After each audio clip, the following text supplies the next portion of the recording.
for showing NFL content, which is weird. I didn't know that that was a thing. I do know that a bunch of people on here that do something similar usually don't show highlights. Well, I guess we won't be showing highlights then. I mean, it's possible it could be a thing. It's just nothing I've ever heard of, you know? I mean, I just think it's weird. It's like it's on YouTube. Why the heck can't we? I don't know. It's weird. Well, okay, we're back. I think. Do you see the stream? Hang on, let me see. Yeah, you're back. I don't know if you lost everybody. Wow, that's freaking a garbage. Uh, All right, no highlights, boys. That's such bull. It says suspended for. yeah. It says suspended for What happened? policy violations. The stream is on. They uploaded the stream, Mm. and we are Yeah, back apparently. live. So Yeah, apparently you can't show highlights. can you see the YouTube video though? The one that we just did? I can see, I can see it. Yeah, Okay. As long as it's up, I guess we'll just keep it. that's so funny. Who knew that was a yo? Take it down, freak it. I right. You put it back up again. Sorry, I can't watch anything on YouTube's platform. Like, what the heck is this? That's freaking whack, bro. That's crazy. I've never seen that before. All right, put it back on my face. Sorry, guys. I tried to give you guys a little something, something, and I just chalked myself low key. So there's that. All right, Yeah, we're I on. honestly. All right. you wanna just chalk it up and go with the next Yeah, game. we're We'll on the start from next there. game. We're on the next game. All right, gotcha. Uh, So the next game was Chiefs versus Steelers. So the Chiefs won 42-21. I like to call it Ben's retirement party. Hope everybody had a good time. Um, Ben Roethlisberger went 29 for 44, 215 yards, two TDs, and no picks. Pat Mahomes went 30 for 39, 404 yards, five touchdowns and an interception. Kelsey caught five balls for 108 and a touchdown, and he threw a passing touchdown as well. Tyreek Hill caught a touchdown. Byron Pringle caught two touchdowns. I think Andy Reid caught a touchdown during this game. I think I caught one Um, somewhere in here. Najee Harris had 12 carries for 29 yards. No wide receivers really went over 40 yards for Pittsburgh, but James Washington and Deontay Johnson had a TD each, and TJ Watt had a fumble recovery for a touchdown. I'll let you any points you want to make on this game before I touch on a couple of my talking points. The only thing I have to say is Steelers. What happened?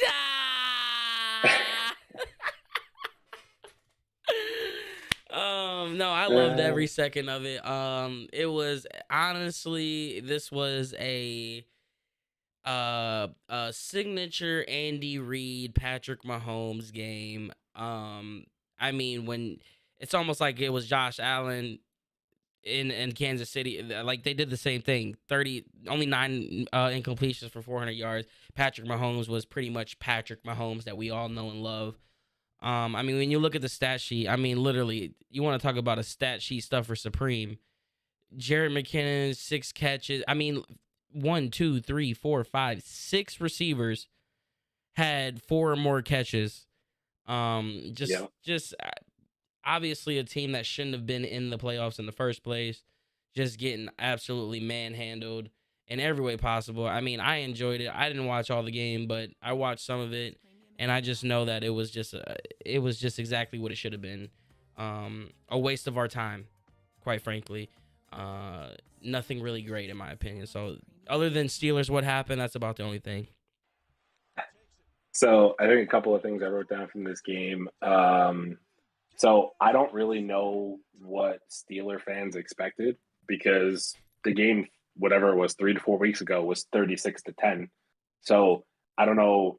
I don't know why you thought anything was going to go differently this time around. it was kind of foolish to think. I just think Pittsburgh just couldn't obviously keep pace with them offensively. Um, we could get into a whole, you know, did the NFL want Ben to be in the playoffs one more time? Hyperbole nonsense. But I think I ratings think, still would have been better. I think it was definitely they got ratings, but I mean, could you imagine like what you said, Herbert versus Mahomes, oh, first Herbert versus round? Mahomes. Oh, Yeah, Herbert versus Mahomes just would have been such a better matchup to we were watch. robbed of a great matchup, bro. Like literally, we were Yeah, robbed of one. 100%. And I think Patrick Mahomes was the first quarterback in NFL history to have 400 passing yards, 5+ TDs, and a playoff win. Um, the only other quarterback with 400 plus passing yards and 5 TDs in a game was Ben Roethlisberger in 2017 in a loss to Jacksonville. Wow, that's funny. Wow. I didn't even realize that. Dang, to Jack, that's That's funny. crazy, huh? Did you quick random facts on this one? Blake Bortles has more playoff wins than a lot of quarterbacks that you can think of. Like a lot of them. Oh, oh, wait. Did you? I mean, did you want me to? Because I had that for the end. But I could share it with you now if you want. Oh Because I have yeah, another fascinating stat for you. Are you ready? yeah. Let's hear it. Uh, Mark Sanchez, my beloved Mark Sanchez, Mister Butt Fumble himself, has more playoff wins than a combination of Dak Prescott, Kyler Murray, Derek Carr, and Kirk Cousins. How do you feel about that? What happened to y'all? Like it seemed like when y'all got rid of Rex Ryan, that was like the beginning of the end. Oh, wait, I forgot to mention one more name. Mark Sanchez also has more playoff wins than Lamar Jackson. Just I, saying. that Mark Sanchez and didn't like wasn't he like ran out of town too? Yes, because once you took all of his weapons away and the offensive line became mediocre, he showed who he really was, and that was a very mediocre quarterback. So So, so what you trying to I say mean, is was he like Baker Mayfield esque? so I mean, this is Brian Stein. I don't really want to get into Jets history, but I mean, going back to the good old days is what I like to call them when we were in those championship games. Um, Mark Sanchez was drafted into a situation where that year or the year after he was drafted, the Jets a had the number 3 defense in all of football, and they had the number 1 rushing attack in the NFL. And a lot of that is what carried him to the playoff success that he had. Hmm. That's all I'll say. Sounds a lot like the damn Browns. I mean, that's the thing. You get to a point with some of these guys, and you start to realize, like, hey, sure, maybe we got XYZ playoff wins, or we're seeing some success here or there, but how much of it is contributed to the other things around the quarterback versus, you know, how much is the quarterback bringing up the rest of the team to maybe be great? You know what I mean? Mm-hmm. There's plenty of quarterbacks out there that have Super Bowls. I mean, not plenty, but off the top of my head, I mean, doesn't where am I going with this? Trent Dilfer? Am I crazy? Dilfer. I I mean, mean, yeah. I mean, Foles. Foles, Joe Flacco. Flacco. In credit to Flacco, he had one of the best playoff runs a quarterback has ever seen. I think he He went did. like He did. 17 touchdowns, no picks or something like that, which is insane. Yeah, he did. He did. Yeah. I'll give him that. I'll give him that. But just saying, it's kind of crazy to me. You know what I mean? How Mm-hmm. quarterback position, man. It's bizarre. Like sometimes maybe it's not the end all be all to get to a championship, and a lot of other different things have to click for it to be, just right. But I don't know. All right, let's get to this last game because there's really one thing that I want to just rant on because I knew the Rams were going to win this game. I just think that the wheels were falling off the wagon with the Cardinals. To begin Do you with, want the numbers? I mean, you can run the numbers before I go on my tangent. All right, I got you. So Rams Cardinals. Rams won 34-11. Kyler Murray was my handwriting 12 of 34 for 137 yards and 2 interceptions. Stafford went 13 of 17 for 202, 2 TDs and no picks. Beckham had a receiving TD, and he had 40 yards passing, which was interesting. I will let you go on your rant before I go on my notes. You can go on your notes first because Okay. I think it'd be good if I ended with the rant. Okay, that works. So one of the notes that I had was that I found really interesting. I don't know if you even knew about this last night, but Cam Akers came back from a torn Achilles. He looked good. Tore his Achilles on July 20th, and he was back in a playoff game. I mean, obviously he played in Week 18, but he looked as effective as he did, which is crazy. To me, you tore your Achilles and you're back on the field in what, 6 months? To me, that's insane. I marveled at that. I was like, that's insane. I don't know how that was a thing, but it was cool to see. Unfortunately, Akers also got a little bit of headline there because he ran over Budda Baker and gave Budda Baker a really bad concussion and then taunted him. I will say, watching that play over, obviously, I'll start with prayers for Budda Baker. I hope he's good. He was not moving on the field and taken out on a stretcher. Reports today said he's good. He had feeling in his extremities. All was pretty good, so that's good news there. Hope he recovers well. And I think rewatching it over again, I kind of saw that Cam Akers immediately regretted taunting him because he didn't know what happened to that point. He was just, I think the thing people didn't realize is if you weren't watching the game, the game was getting chippy because the Cardinals were mad that they were getting They were so punished. mad. They were salty, like they were getting assaulted, and they decided to start pushing and shoving. Somebody tried to fight Aaron Donald. That boy lost his mind. I don't know. That's the last guy on the Rams you're trying to pick a fight with. Cooper Kupp. That's the guy you pick a fight with, not Aaron Donald. I don't know what that guy was thinking, but so things got really testy, and then Cam Akers, I think in the heat of the moment, ran over Budda Baker and kind of taunted him to say like, hey, and I think as soon as it happened, you kind of saw a look of regret on his face. It was kind of crazy. But like I said, Budda Baker, hope all is well. And then the last thing I want to say, which I don't know if you knew, Zay, but another piece of NFL history happened in that game. Kyler Murray set an NFL playoff record for shortest pick six in NFL history, 3 yards. Dang. To the defense. To the defense. So I thought that was kind of interesting. Kyler Murray throwing off he's getting sacked and threw up I don't even know what you would call it, and a 3-yard interception, pick six. Never seen anything like that, except for Carson Wentz. But there's that. I will let you proceed with your rant. I don't care anything about this game other than the simple fact that the Cleveland Browns are the Cleveland damn Browns. How can't you figure it out?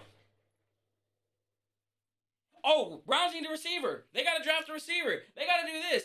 Oh, it wasn't a good match. Chemistry. Oh, this and this. No. There's only one stat you need to know.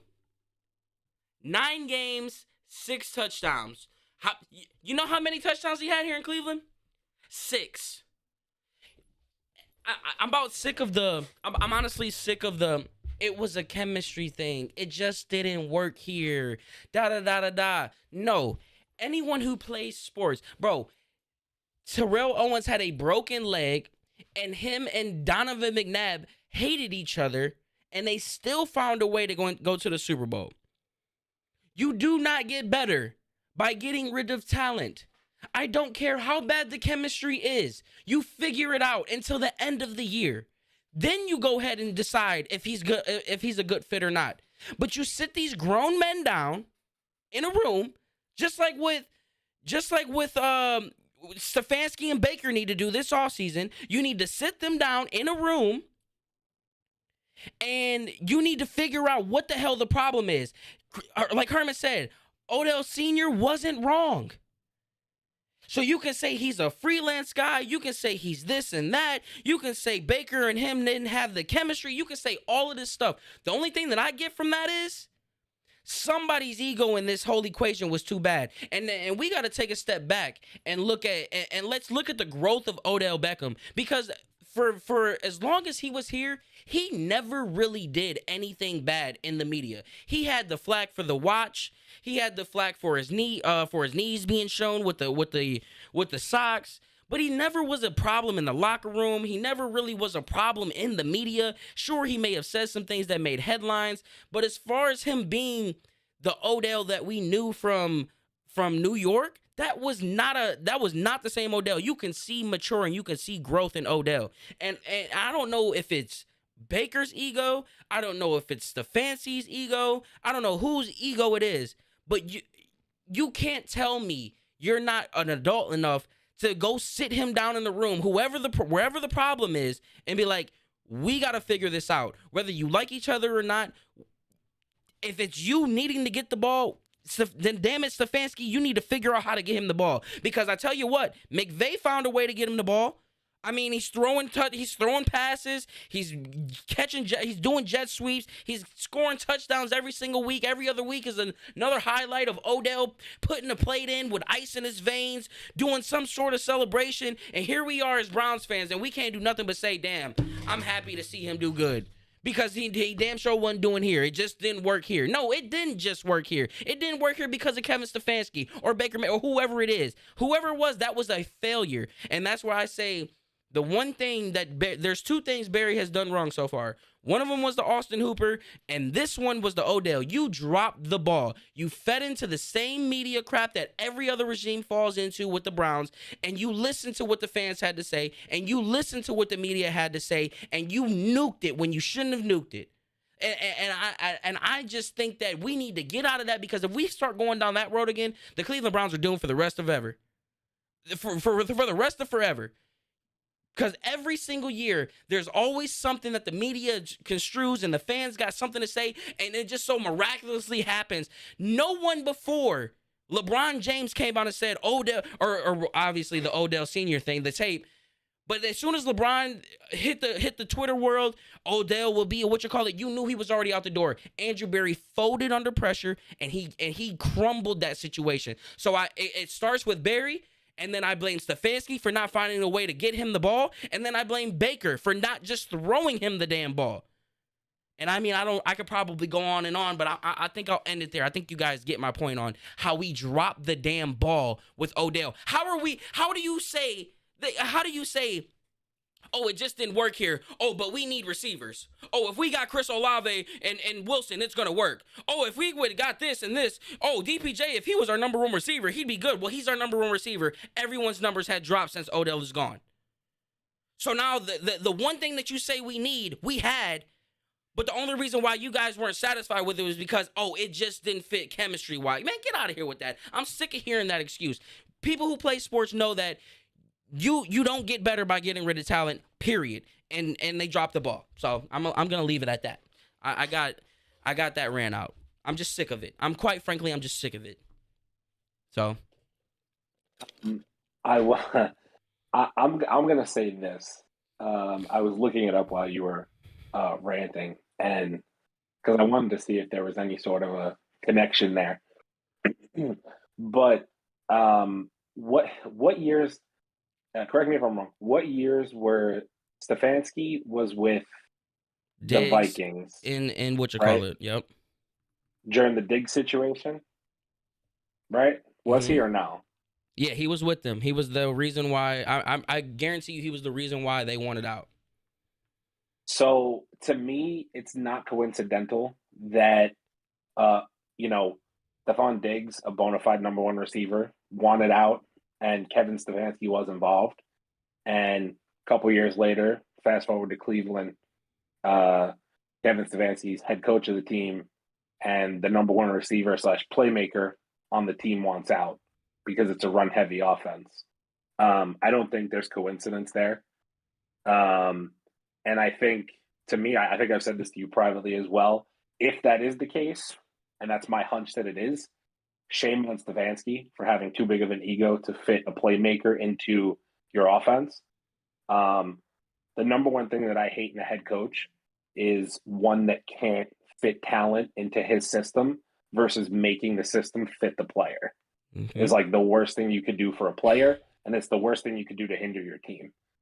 Um, so if that is the case, and that's my suspicion that it is, then to me that's shame on Stefanski. So And I that's what just I'll say. and I just don't get, like, it's like, you know, I just want Browns fans to understand something. It's like, people think that I jump off and on fences all the time with my stances on Baker and Stefanski. It's like, no, clearly you don't listen to anything I have to say. I'm not a cookie cutter fan who's going to 360 gawk everybody, no matter if I see wrong or not. I'm going to call out what I see wrong. The one thing that I see wrong with fans, it's like, if you think that Stefanski cannot figure it out with the guy who's been proven in the league that he was good, has he had drops? Yes. He also isn't getting the volume that he once was getting. If you cannot figure it out with a guy like that, what makes you think he's going to figure it out with another guy like Olave or Wilson? Like, what gives you confidence they're going to figure it out with a different receiver if you can't figure it out with Jarvis, who was a 100% reception player 4 years consecutive before he came to us, and his best friend? Literally, that's what you want. You got two players who will do anything. If one player, he don't even care if he's not getting the ball, if his best friend's getting it, but neither one of them are getting the ball. How in the hell is he going to figure it out with another receiver? How?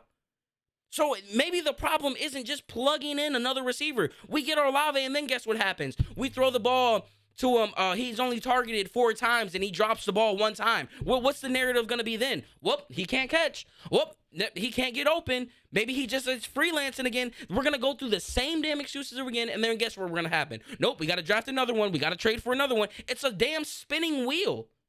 Eventually, people got to look in the mirror and figure out what the problem is, and people are scared to say that it's coaching. People are scared to say that it's Baker. Oh, well, it's the best coach that we've ever had. Oh, well, it's the best quarterback that we've had since Bernie. It's like, enough with it. I get it. You want to have some continuity. You're appreciative of what we got, but do you want to get better or not? And that's why it's just like, I don't know. Is Stefanski a good coach? Yes. Is he a great coach? I don't know. Because great coaches do not make the mistakes that Stefanski makes. And if he do make the mistakes, you see them correct it all the time. You've seen it with Andy Reid. You've seen it with Kyle Shanahan. You've seen it with who was the guy that I was just about to say? Damn. You've seen it with Mike Tomlin, John Harbaugh, Bill Belichick. You see it with all of these coaches. You see it. Now we'll see what Cliff Kingsbury can do. You know he can start off a season strong. Is he going to come back next year and make corrections to make sure that they don't crumble the same way? I just think that we need to really just stop being oblivious to what's in our face and what we see. Sean McVay. Look at Sean McVay and what he did. Yeah, McVay. That's who I think I was looking at. I'm looking right at it. Sean McVay. I mean, how he was able to turn around a Rams team that, I mean, they were so inconsistent. They were 4-12 before he got there. Right. That's what, you look at those things and you're like, that's culture changing. You know what I mean? And I think that's what was so exciting for you guys is at first Stefanski was culture changing. And the thing that I was just thinking of, and again, you can correct me if I'm wrong, because you obviously have more of an insight to the Browns than I do. But to me, all this stuff happened with Odell, right? You guys have a phenomenal run offense. We all know that. And to me, when Odell's here, Baker's throwing the ball 15 to 20 times a game. All of a sudden, you turn around and you get rid of Odell, and he's throwing and you're trying to make a playoff push this year, and Baker's sitting out here throwing the ball 40 times a game, 45 times a game, without the number one playmaker that you just got rid of. And on top of that, like said, to that, it has to be so frustrating to watch. You know what I mean? Oh, it's frustrating. And then when you got guys dig up the numbers and you realize that every percentage in every category, Jarvis, DPJ, Baker, who else are our receivers? Everyone's numbers decreased by like 8% from Odell leaving. So it's like, Odell's not getting the ball, but obviously he's having an impact on the game. And then like Matt says, he says, in all fairness, with a Triple Crown winner on your team, it's easier to get another player the ball. When you have arguably the Yeah. best running back in the league, it should be very easy to draw up some play action plays and find a way to get your man the ball. He's not even getting Jarvis the ball. He's barely getting DPJ the ball. Now they're trying to force feed DPJ. It's just the problem with this is coaching. They have to figure it out, and if they don't figure it out, we're going to continue to play scapegoat. We're going to continue to argue about what's wrong, Baker this, Baker that. No, let's call it like it is. If Mike Tomlin was on this team, I guarantee you we're in the playoffs. If John Harbaugh's in this team, look what he did with Huntley. They didn't go away from their playbook. Why are you spamming L in my chat? You're about to piss me off. I'm already upset about this stuff. I'm about to ban you. Put user in a timeout. But yeah, that's it. I kind of got upset. I'm kind of fuming right now because it's just like it literally makes me think of Juju, and all I can think about is Browns is the Browns, bro. And that statement it almost rings true almost every time something bad goes wrong, and it's like this is just another thing where it's like only the Browns can screw up a best friend receiver tandem, a high powered offense, and still not figure it out. Like only the Browns could do it. I think you saw last night. We were just talking about McVay. I think you saw last night. The number one receiver in the NFL this year was Cooper Kupp. He plays in the slot. So do you know what McVay did? McVay took him the whole first half into the third quarter of that game. I think going into the third quarter of that game, he had 0 catches. Cooper had like 0 catches. And you know what happened? He was a decoy that got everybody else involved in the offense, including Odell Beckham. So you're telling me that even if Odell's struggling with drops, whatever it might be, you can't throw Odell onto the field to be, whether it's a decoy or, he's going to garner attention because he's Odell, right? You have to put somebody on him. You can't figure out a way to, even if he's being ineffective and during that time and he's garnering attention, he opens up things for Njoku, for Jarvis Landry, for Hooper, whoever, and you're going to tell me instead of that, it just got so bad that you felt the need to get rid of him instead of trying to figure out a way to make it work. Like at first it was really tough to read between the lines, but now the more we think about it, it just points back to coaching. And to me, it's like, that's crazy. I don't know how, if you're Stefanski, you could allow him to be, let go and leave Baker and then go into a playoff push and make a difference. Leaving Baker out there, and then expect it to be successful. You know what I mean? Like, I don't know.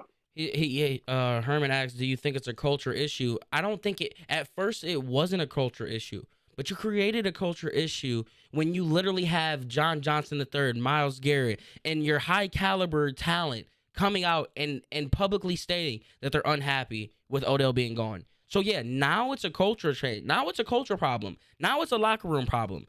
Now you got to figure out how you're going to get these troops to buy back into everything that you're offering to them, because you literally went against half of your locker room. The half of the locker room wasn't going to speak, but half of the locker room did. And I always point back to this. The turning point in this season was that Odell thing, because right after that, your leaders started to get quiet. Jarvis Landry hadn't spoken to the media but that one time, and the only time he spoke to the media was at his charity event. So they have not seen Jarvis for the past 7-8 games that he's been gone. Myles Garrett relinquished his pregame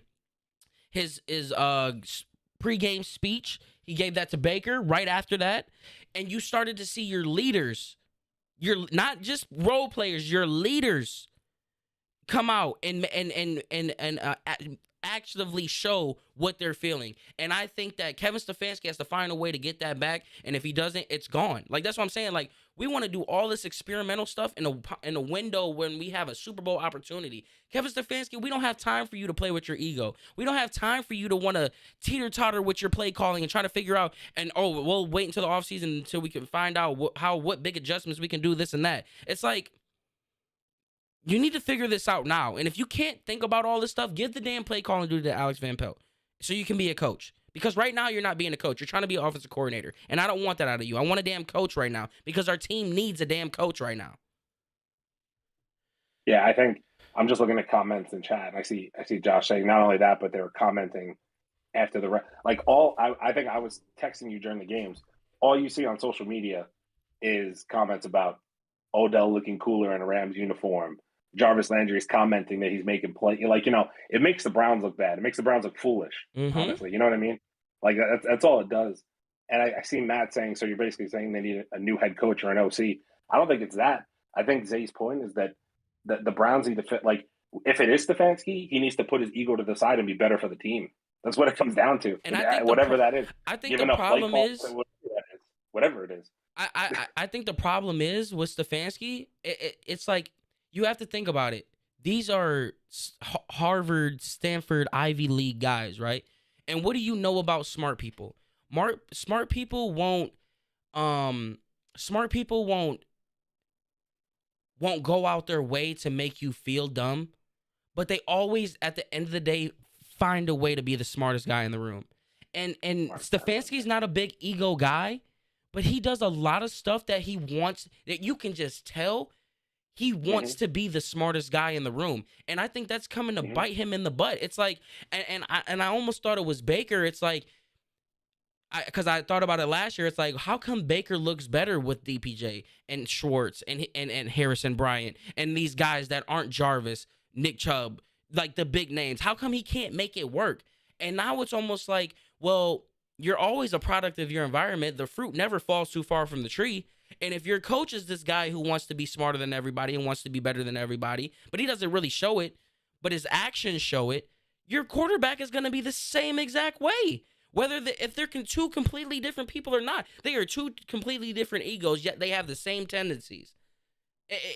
Literally, the tendency of our coach is embedded in our whole team. We get conservative. We don't like to tackle in certain situations. We play not to lose. That is a product of your damn coach.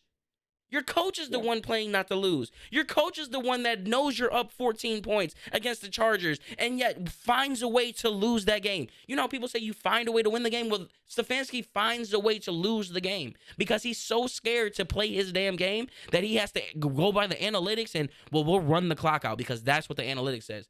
It's in our favor if we just run the clock out, play conservative, do some screen passes, draw plays. 3 and outs are fine because we're up. No, it's not fine when you got Justin Herbert on the other side, who literally is the next coming. You know what I'm saying? Like, there's just so many things where you can point to. So it's like, to answer your question, do you think we need a new coach? We might need a new coach. If he can't figure it out, I love Stefanski. He was the coach of the year last year, but you know his flaws. And if he can't be man enough and he can't figure out how to fix his flaws, I'm sorry. We got about 2 years, 3 years max of this window. You gots to go. Because somebody can come in here and figure it out. There's too much talent. There's too much everything. That even Jimmy Haslam has taken a step back to let this thing work. And you still can't figure it out. You gots to go. I'm sorry. So I'm giving the whole project one more year with Stefanski and Baker. And if not, I got to move on. Period. Yeah, I couldn't agree more, obviously. How much time are you going to give it before it's not working, Give it too much time, the window's just going to close on you. Right. Window just slams on you. Exactly. Mm-hmm. So that's pretty much all that's my rant and my take. So that was it's well said, honestly. Yep. Well, so we've been live for an hour and a half. We won't go into predictions this episode, so I'm thinking, what's today? Tuesday? Let's shoot for, you want to just do like, when do the games start? Saturday? Yeah, so let's do Friday. Friday prediction show? Friday prediction show. We're going to run through, hold on. Let me see. We're going to run through this bracket here for the divisional playoffs. We've got Titans versus Bengals, Chiefs versus Bills, Packers versus 49ers, Bucks versus Rams. We'll just go into one question, and that is, which game are you most excited to see this weekend? And we'll leave it at that. Oh, to answer right now? Yeah, which game are you? Because we'll get into the preview and stuff like that, but to teaser it off, which game are you most excited to see and why? Oh, I think Bills Chiefs is going to be electric. Electric. That game is going to in Arrowhead. Uh, Josh Allen coming off a career game. Pat Mahomes coming off another career game. Both of them looking unstoppable. Uh, you know, if these two offenses look the way they looked in the first games, which obviously, like I said, I mean, I think the Bills' defense is maybe enough to keep. I don't want to say keep Pat Mahomes in check, but to not go as crazy as he did against Pittsburgh. I mean, I don't know what the over under on this game is now, but there could be 70 points put up. Well, 80 points put up. We don't know. What if it's the complete opposite? What if it's a dud? I mean, I would be shocked if it's a dud, if it's a complete dud. I think the Bills are playing. The Bills are playing really well. The Chiefs obviously are coming off of, they started the season really slow and they got hot at the right time.